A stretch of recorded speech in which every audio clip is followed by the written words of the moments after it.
जिस वस्तु का निर्माण होता हो, जो वस्तु पहले नहीं होती प्रत्युत बनाई जाती है, उस वस्तु की प्राप्ति को लभते नहीं कहते। कारण कि जो वस्तु पहले से ही नहीं थी तथा बाद में भी नहीं रहेगी, ऐसी वस्तु की प्रतीति तो होती है पर प्राप्ति नहीं होती। प्रतीति होने वाली वस्तु को प्राप्त मान लेना अपने विवेक का अनादर है। जो संसार की उत्पत्ति के पहले भी रहता है, संसार की उत्पन्न होकर होने वाली स्थिति में भी रहता है और संसार के नष्ट होने के बाद भी रहता है, वो तत्व है। आदि अंत और मध्य में एक जैसा रहे, उसका नाम तत्व है। वो तत्व नाम से कहा जाता है। और है की प्राप्ति कोई लभते कहते हैं। परंतु जो वस्तु उत्पन्न होने से पहले भी नहीं थी और नष्ट होने के बाद भी नहीं रहेगी तथा बीच में भी निरंतर नाश की ओर जा रही है, वह वस्तु नहीं नाम से कही जाती है। नहीं की प्रतीति होती है, प्राप्ति नहीं। जो है वह तो है ही और जो नहीं है वह है ही नहीं। नई को नई रूप से मानते हुए है को है रूप से मान लेना श्रद्धा है, जिससे नित्य सिद्ध ज्ञान की प्राप्ति हो जाती है। श्रद्धावलंबते ज्ञानम। श्रद्धा रहित पुरुष, भगवान ने 90वें अध्याय के 3रे श्लोक में भगवान ने निषेध मुख से कहा है कि श्रद्धा रहित पुरुष मेरे को प्राप्त न होकर जन्म मरण रूप संसार चक्कर में घूमते रहते हैं। उसी बात को यहाँ विद्धि मुख से कहते हैं कि श्रद्धावान पुरुष परम शांति को प्राप्त हो जाता है, मेरे को प्राप्त होकर जन्म मरण रूप संसार चक्कर से छूट जाता है। परम शांति का तत्काल अनुभव न होने का कारण है जो वस्तु अपने आप में है उसको अपने आप में न ढूंढकर बाहर दूसरी जगह ढूंढना। परम शांति प्राणी मात्र में सर्वत्र सिद्ध है, परंतु मनुष्य परम शांति स्वरूप परमात्मा से तो विमुख हो जाता है और सांसारिक वस्तुओं में शांति ढूंढता है। इसलिए अनेक जन्मों तक शांति की खोज में भटकते रहने पर भी उसे शांति नहीं मिलती। उत्पत्ति विनाशशील वस्तुओं में शांति मिल ही कैसे सकती है। तत्व ज्ञान का अनुभव होने पर जब दुख रूप संसार से सर्वथा संबंध विच्छेद हो जाता है, तब परम शांति का तत्काल अनुभव हो जाता है। श्रद्धावलंबते ज्ञानम। श्रद्धा, विश्वास और विवेक की आवश्यकता सभी साधकों के लिए है। हाँ, कर्म योग तथा ज्ञान योग में विवेक की मुख्यता है और भक्ति योग में श्रद्धा विश्वास की मुख्यता है। आरंभ में तत्व ज्ञान है, ऐसी श्रद्धा होगी तभी साधक उसकी प्राप्ति के लिए साधन करेगा। जो ज्ञान प्राप्ति का अपात्र है, ऐसे विवेकहीन संशयात्मा मनुष्य की भगवान 4थे अध्याय के 40वें श्लोक में निंदा करते हैं। अज्ञच अश्रद्धानां संशयात्मा विनश्यति, संशयात्मन न अयम लोक अस्ति न पर न च सुखम। विवेकहीन और श्रद्धा रहित संशयात्मा मनुष्य का पतन हो जाता है। संशयात्मा मनुष्य के लिए न तो ये लोक हैं और न परलोक हैं और न सुख है।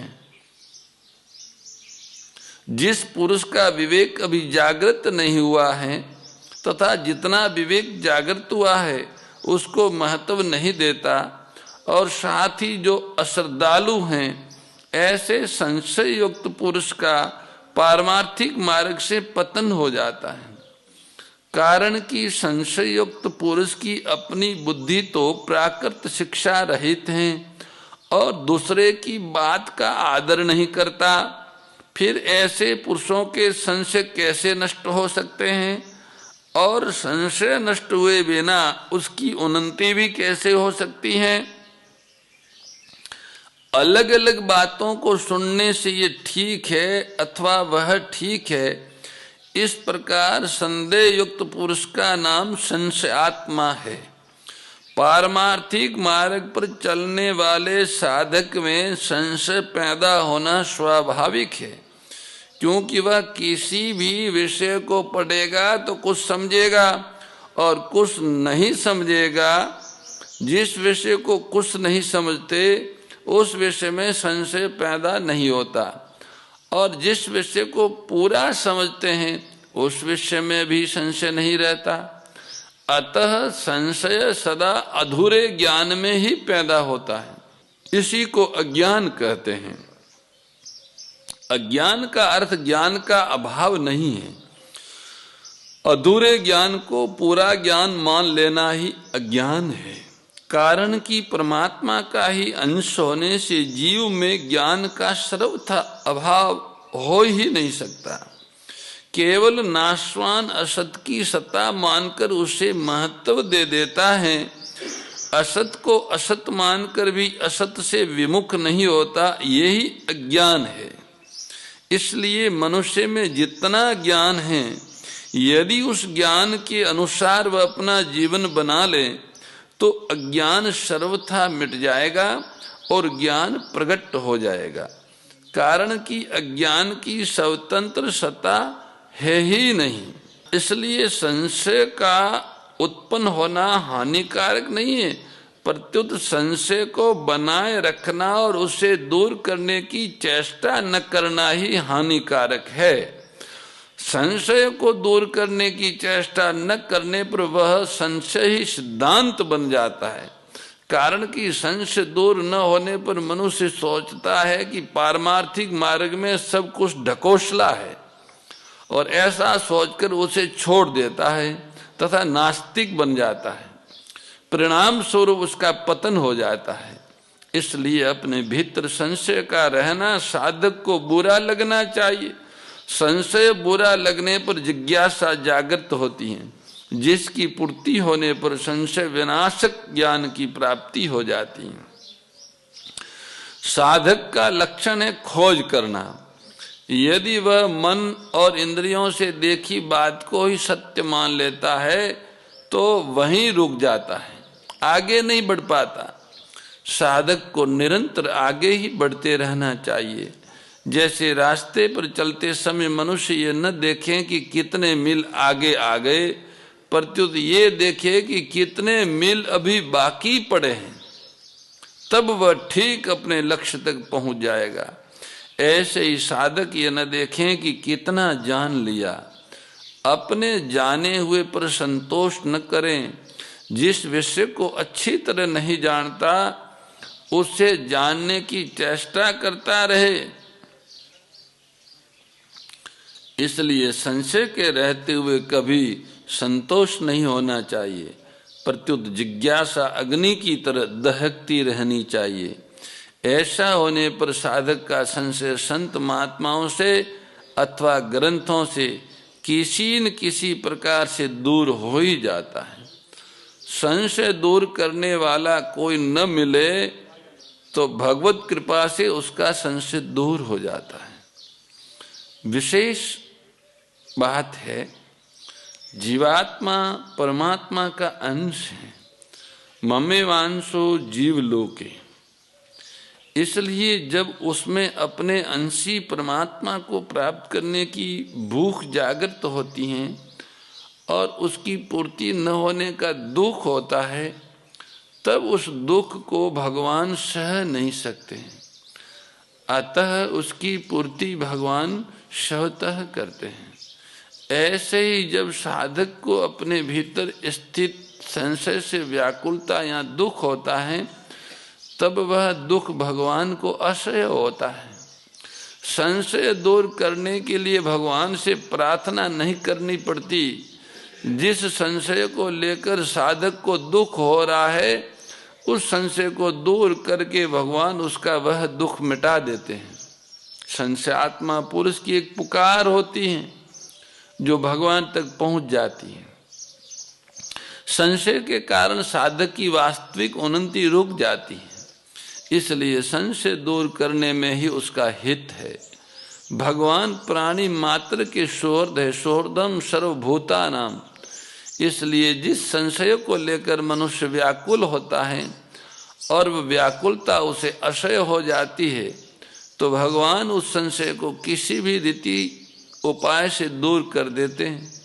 गलती यही होती है कि मनुष्य जितना जान लेता है उसी को पूरा समझकर अभिमान कर लेता है कि मैं ठीक जानता हूँ। ये अभिमान महान पतन करने वाला है। नायम लोको अस्ति न परो न सुखम संशयात्मनः। इस श्लोक में चौथे अध्याय के 40वें श्लोक में ऐसे संशयात्मा मनुष्य का वर्णन है जो अज्ञ और अश्रद्धालु है। तात्पर्य है कि भीतर संशय रहने पर भी उस मनुष्य की न तो अपनी विवेकवती बुद्धि है और न वह दूसरे की बात ही मानता है, इसलिए उस संशयात्मा मनुष्य का पतन हो जाता है। उसके लिए न ये लोक है, न परलोक है, न सुख ही है। कुछ श्रद्धा, कुछ दृष्टता, कुछ संशय, कुछ ज्ञान, घर का रहन घाट का जो धोबी का स्वान। धोबी कपड़े लेके घाट पे धोने के लिए निकले, उनके पीछे पीछे उनका जो स्वान था, कुत्ता था, वो भी उनके पीछे पीछे चला।